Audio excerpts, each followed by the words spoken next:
Halo guys, balik lagi dengan Efek Movie. Pada pembahasan kali ini kami akan mengulas salah satu film live action. Film kali ini ialah As the God Will.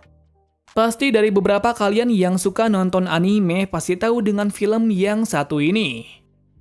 Nantinya cerita akan mengisahkan perjuangan beberapa pemuda SMA yang mendapatkan ujian dari dewa untuk memainkan permainan kematian.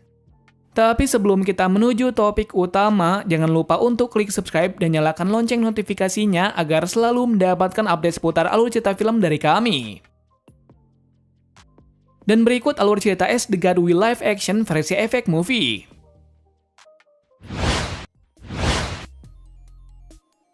Awal film dibuka dengan diperlihatkan seorang pemuda yang bernama Shun. Diceritakan kalau sudah bosan akan kehidupan ini. Entah belum jelas kenapa ia berpikir seperti itu, yang pasti Shun sangat membenci kehidupan yang biasa ini. Bahkan buruknya, ia selalu berdoa kepada dewa untuk membuatnya mati. Hingga suatu ketika tiba-tiba saat pelajaran berlangsung, ada sebuah boneka yang langsung membunuh salah satu guru di sana. Boneka tersebut mengatakan kalau dia bernama Daruma. Entah kenapa dia bisa bicara dan bisa kesini, yang jelas akan terjadi hal yang buruk. Mengingat Daruma bisa membunuh dengan mudahnya. Ternyata alasan Daruma datang ke sini adalah bermain hidup dan mati. Tentu saja hal itu membuat semua terkejut. Tapi mereka juga tidak bisa membantah mengingat bisa saja Daruma membunuhnya. Alhasil mau tidak mau Shun dan yang lain mengikuti permainan hidup dan mati. Namun meski permainan ini telah dimulai, mereka belum mengetahui bagaimana cara permainan ini bekerja dan mengakhirinya. Sambil mencari hal tersebut, satu persatu murid pun terbunuh dikarenakan panik dengan keadaan. Sampai suatu ketika, salah satu teman dari Shun menyadari satu hal untuk mengakhiri hal ini, yakni dengan memencet tombol di belakang dari Daruma. Mengetahui semua itu, para murid yang tersisa mencoba menekannya. Namun ternyata Daruma tidak membiarkannya dan langsung membunuh. Melihat hal itu, Shun dan yang lain semakin panik. Dikarenakan tidak ada celah untuk bisa menekan tombol tersebut. Tetapi meski dalam keadaan yang sulit, teman dari Shun mendapatkan salah satu ide untuk bisa menekan tanpa diketahui oleh Daruma. Yaitu temannya itu meminta Shun untuk meloncat dengan bagian dari tubuhnya. Hal itu dilakukan agar Daruma tidak mengetahui pijakan dari Shun. Sesuai dugaan, hal itu berhasil sebelum disadari oleh Daruma. Akan hal itu, permainan pun berakhir dengan kemenangan dari mereka berdua. Sayangnya kenyataan tidak berkata seperti itu. Ternyata yang diakui memenangkan permainan ini adalah si pemencet tombol tersebut saja. Atas hal itu, teman yang membantunya tadi pun harus terbunuh di sini. Melihat hal itu, Shun sangat marah dan kesal kepada Daruma. Tetapi ia juga tidak bisa apa-apa setelah semua yang terjadi. Ternyata bukan di kelas dari Shun saja, di kelas lain juga begitu. Yang mana ada salah satu siswa yang juga selamat akan permainan tersebut. Dia adalah teman dari Shun yang bernama Ichika. Alhasil dengan hal itu, Shun dan Ichika memutuskan kabur dan meminta bantuan. Tetapi nyatanya semua pintu keluar telah dikunci dan dilapisi sihir aneh yang membuat kaca dan beberapa barang tidak mudah untuk dihancurkan. Mengetahui hal tersebut, mereka memutuskan untuk bersembunyi di ruang olahraga. Setibanya di sana, ada beberapa siswa yang selamat dari permainan itu. Lagi-lagi hal ini adalah sebuah jebakan, dikarenakan tempat ini adalah tempat permainan kedua yang dimaksud oleh Daruma. Nyatanya pada permainan kedua cukup mengerikan, di mana boneka dewa kali ini adalah seekor kucing raksasa. Entah apa permainan yang akan dilakukan, yang jelas pasti kucing raksasa tersebut akan memangsa semuanya yang ada di sini. Melihat hal tersebut, semua menjadi panik dan berceceran kemana-mana agar tidak termakan oleh raksasa tersebut. Dalam kepanikan tersebut, Ichika mendapatkan sesuatu untuk menghentikan kucing raksasa tersebut, yakni ia mendapati sebuah lonceng yang tiba-tiba jatuh di depannya. Saat itu dia pun menyimpulkan kalau kucing suka sekali dengan lonceng. Namun meski ia mendapatkan lonceng tersebut, dia tidak tahu harus kemana dan apakan lonceng itu. Ternyata saat mengevaluasinya setelah beberapa lama, akhirnya Ichika menemukan cara untuk mengakhiri permainan ini, yakni melemparkan lonceng ini di bagian bawah dari mulut kucing tersebut. Dikarenakan di sana ada sebuah ring yang mencurigakan. Tahu hal itu, Ichika memberitahu yang lain. Beruntungnya dalam sisi tersebut ada yang ahli dalam basket. Dia bernama Haruhiko. Dengan skill yang dia punya, ia pun mencoba memasukkan ring tersebut ke sana. Tapi kenyataannya kucing itu menangkap bola itu, yang berarti kucing itu bisa menggerakkan bagian tubuhnya. Atas kegagalan tersebut, Haruhiko harus mati akibat membuat marah kucing raksasa tersebut. Setelah hal tadi, dewa kucing tersebut mulai membabi buta dan membunuh semua yang tersisa sampai permainan ini berakhir. Dalam keadaan seperti itu pula, Ichika hampir terbunuh. Namun beruntungnya Shun mengecohnya dengan memakai kostum kelinci. Tadi duganya setelah memakai kostum kelinci, Shun mendapati sebuah clue untuk menghentikan kucing raksasa tersebut. Yakni dengan memakai kostum ini, ia bisa mendengar kucing tersebut berbicara. Yakni kucing tersebut minta ditidurkan dengan mengelus bagian punggungnya. Sesuai apa yang diarahkan, Shun mencobanya. Benar saja, hal itu bisa menenangkan kucing raksasa tersebut. Melihat Shun yang berjuang, yang lain juga mengikutinya untuk menidurkan kucing tersebut. Setelah hal itu berhasil dan kucing tersebut tidur, Shun mencoba memasukkan lonceng ini ke dalam ring. Tetapi sebelum hal itu terjadi perselisihan di antara mereka, yakni mereka berebut lonceng untuk memenangkan permainan ini. Sayangnya hal itu malah memperburuk keadaan dan membuat kucing tersebut bangun. Buruknya lagi, kucing tersebut semakin marah dan brutal. Lagi-lagi dengan hal itu Shun harus berpikir keras untuk menyelesaikan ini. Kemudian setelah melihat keadaan, ia menemukan celah untuk menipu kucing tersebut. Yakni cara yang dilakukan adalah menutupi lonceng tersebut dengan bola. Kenapa Shun melakukan hal itu? Dikarenakan ia berpikir kalau kucing tersebut akan berpikir beberapa detik untuk melakukan pergerakan. Jadi ia membuat hal ini untuk mengecoh kucing tersebut agar dirinya bisa memasukkan lonceng ke dalam ring. Sesuai yang direncanakan Ichika dan berhasil mengecoh. Jadi sekarang adalah giliran dari Shun yang harus memasukkan lonceng ke dalam ring. Tetapi kenyataan tidak semudah itu, lantaran lonceng itu tidak masuk. Tapi tiba-tiba muncul dari atas seseorang yang memasukkan bola tersebut. Dia bernama Amaya. Dengan hal itu akhirnya permainan kematian ini berakhir. Atas hal itu sekarang yang selamat dari permainan ini adalah Shun, Ichika, dan Amiya. Kenapa yang lain bisa gugur? Karena peserta yang tadinya tersisa dibunuh oleh Amiya. Entah kenapa Amiya membunuh peserta yang tersisa, yang pasti ada alasannya. Ternyata dia memiliki kelainan yang cukup sama seperti Shun. Yakni dia sudah bosan dengan kehidupan kali ini. Dan untuk bersenang-senang, ia pun membunuh seseorang seperti yang diimpikan. Melihat hal itu, Ichika dan Shun pun hanya bisa terdiam. Dikarenakan ada orang berbahaya di sini melebihi para dewa tersebut. Di luar sekolah terjadi keributan yang besar, yakni ternyata bukan sekolah dari Shun saja yang terjadi masalah besar tersebut, melainkan sekolah SMA di seluruh dunia. Dalam kondisi seperti itu, pemerintah menduga kalau hal itu ulah dari teroris. Padahal kenyataannya hal itu adalah ulah dari dewa yang murka. Nah, dalam keadaan tersebut ada sebuah kotak misterius yang sedang melintas di angkasa. Entah apa kotak tersebut, yang pasti itu juga bagian dari permainan yang dilakukan oleh dewa. Beralih dari Shun yang tersadar. Saat itu dia merasa terkejut dikarenakan dia berada di tempat yang asing. Yang mengejutkan lagi, di sana ia bertemu dengan teman lamanya yang bernama Takase. Seperti yang kita lihat, mereka bertiga bisa berada di sini karena telah menyelesaikan permainan ketiga. Namun untuk saat ini mereka tidak tahu kenapa bisa ada di sini dan tempat apa ini. Yang jelas yang akan mereka hadapi selanjutnya adalah permainan kematian lagi. Ternyata tak lama kemudian ada beberapa boneka yang datang dan mengajaknya bermain. Tepatnya cara kerja untuk mengakhiri permainan ini adalah untuk menebak nama boneka yang berada di belakangnya. Tentu saja untuk membuat permainan ini menarik, si pemain akan ditutup matanya. Nah, peserta pertama yang akan memainkan hal tersebut adalah Taira. Dengan pedenya, Taira pun memainkan permainan itu. Nyatanya hal itu sangat sulit untuk dilakukan. Alhasil dengan hal itu Taira harus mati karena salah menebak. Selanjutnya setelah Taira adalah salah satu pemain cewek yang terpaksa memainkan hal itu. Dikarenakan jika tidak memainkannya maka ia akan terbunuh langsung. Lagi-lagi dikarenakan si cewek itu panik, malah ia kehabisan waktu dan akhirnya gugur.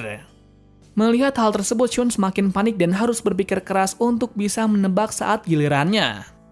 Tapi nyatanya para boneka tersebut mengincar Takase. Melihat hal itu, Shun tidak membiarkannya dan mengajak boneka tersebut bermain. Seperti yang terlihat, Shun kehabisan waktu sebelum menjawab. Namun ternyata itu adalah sebuah alibi yang dibuat untuk mengetahui siapa boneka yang ada di belakangnya. Ternyata sebelum bermain, Shun sempat merekam suara dari boneka saat berkata permainan berakhir. Tentu saja dengan menggunakan hal ini, Shun mencoba menipu boneka tersebut.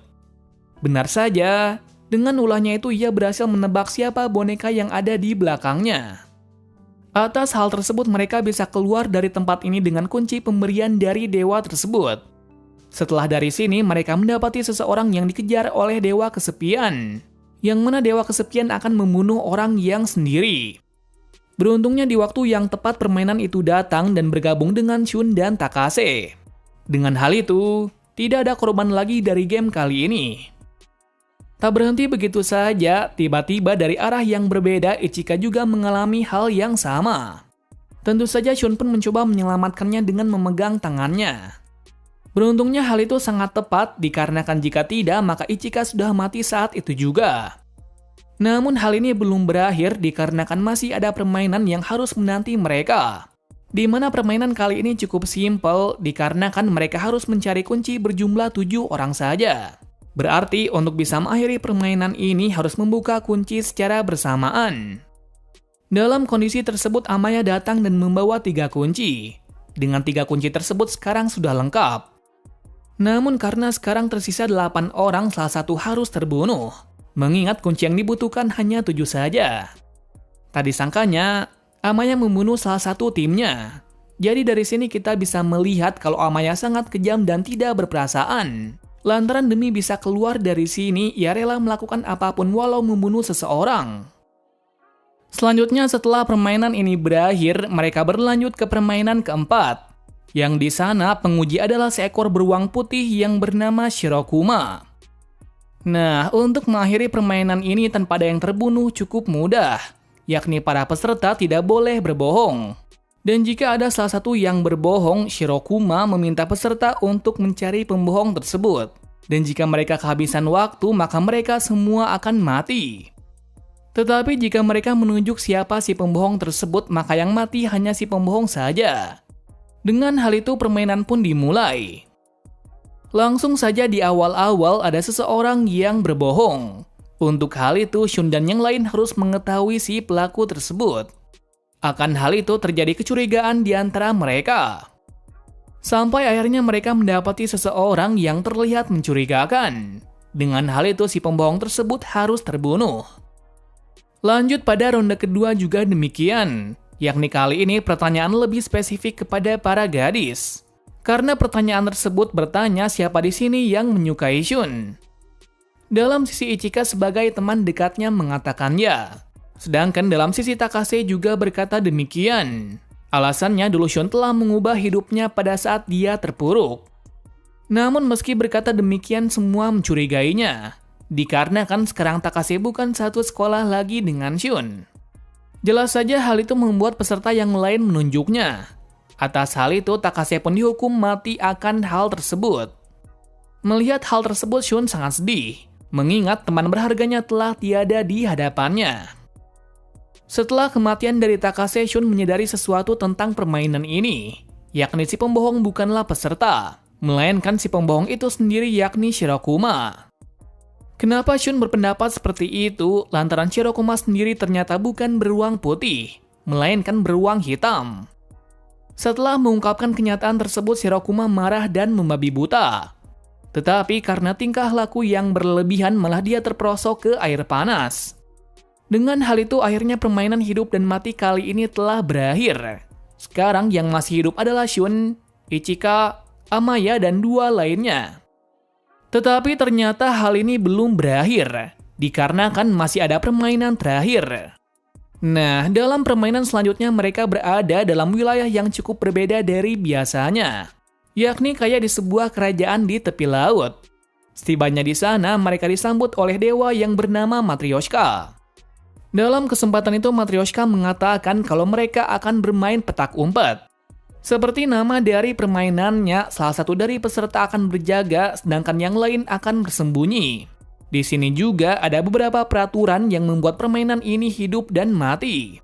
Yaitu jika ada beberapa orang yang tertangkap, teman yang bersembunyi bisa menyelamatkannya dengan menendang sebuah kaleng inti. Nah, apa itu kaleng inti? Kaleng inti adalah sebuah pusat jaga dari si penjaga, yang mana jika itu ditendang, maka peserta bisa menyelamatkan peserta lain yang telah ditemukan.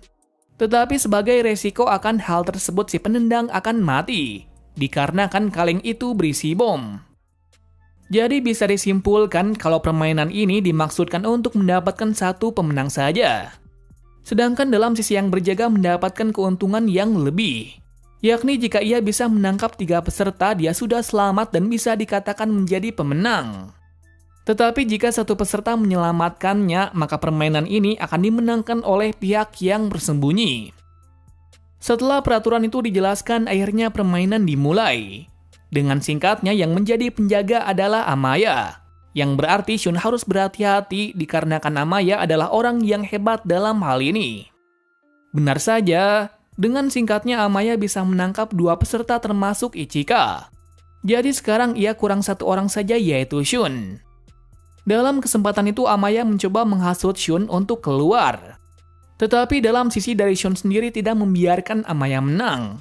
Untuk itu, dia akan mencoba untuk menyelamatkan peserta yang lain dengan menendang kaleng tersebut. Nah, rencana yang akan dilakukan cukup gila, yakni ia memakai rompi baja ke seluruh tubuh. Hal ini bertujuan untuk menutupi dirinya. Alasannya, peraturan ini adalah si penjaga harus mengetahui wajahnya untuk bisa menangkapnya. Jika tidak, maka hal itu tidak dianggap sah. Namun sayangnya meski rencana ini berhasil, Shun tidak bisa menggerakkan tubuhnya dengan baik. Ternyata lagi-lagi hal ini adalah sebuah alibi untuk menjerat Amaya dengan rantai. Nah, setelah hal ini berhasil, Shun melompat ke laut agar Amaya terjatuh. Sedangkan dirinya mencoba keluar dari baju zirah ini dan nendang kaleng tersebut. Sesuai yang direncanakan, hal itu berhasil. Sayangnya, setelah melompat ke laut, energi dari Shun terkuras habis. Jadinya, Shun harus bersusah payah untuk bisa menendang kaleng tersebut. Sementara dalam sisi dari Amiya sendiri juga tidak mau kalah. Singkat cerita, setelah susah payah, Amaya bisa melepaskan rantai yang menjeratnya. Namun itu terlambat dikarenakan Shun sudah terlebih dahulu menendang kaleng tersebut. Dengan hal ini, Amaya pun harus kalah dan gugur dalam permainan ini. Tapi ternyata Amaya tidak dibunuh, dikarenakan peraturan yang ada adalah sebuah kebohongan. Setelah permainan ini berakhir, dewa tersebut memberikan sebuah hadiah berupa es kepada mereka. Dalam masa-masa istirahat tersebut, Shun dan yang lain sudah merasa lega dengan hal ini, dikarenakan permainan ini telah berakhir. Tapi kenyataan tidak, karena permainan utama bukan petak umpet, melainkan keberuntungan. Maksudnya dalam sendok es tersebut ada tulisan hidup atau tidak. Seperti yang diketahui, jika peserta mendapatkan hidup, maka dia akan memenangkannya. Dan jika sebaliknya, maka peserta tersebut akan gugur. Dalam sisi dari Shun sendiri mendapatkan kabar baik lantaran dia mendapatkan tulisan hidup. Tapi dalam sisi berbeda, 2 peserta dan beserta Ichika mendapatkan kata mati. Melihat hal tersebut, Shun hancur kembali, dikarenakan lagi-lagi dia harus kehilangan orang yang berharga baginya. Sedangkan dalam sisi Amaya juga cukup beruntung lantaran ia juga mendapatkan kata hidup. Yang berarti pemenang dalam permainan hidup dan mati ini hanya 2 orang saja, yakni Shun dan Amaya. Film ini berakhir dengan Shun dan Amaya telah terbebas dari permainan ini. Setelah terbebas akan hal itu, Shun mengutuk para dewa yang telah membuat permainan ini. Ternyata dewa pada permainan ini telah turun ke bumi dan menyamar menjadi manusia. Entah apa tujuannya kemari, yang pasti untuk mengurus orang-orang seperti Shun dan Amaya. Nah, hanya itu saja untuk akhir dari film As the God Will. Seperti yang dikira, untuk cerita cukup menarik dan menegangkan. Namun ada kekurangan yang besar dalam ceritanya. Yakni belum diulas kenapa dan tujuan dewa membuat permainan hidup dan mati ini. Terima kasih sudah menonton video ini dan sampai jumpa di video selanjutnya.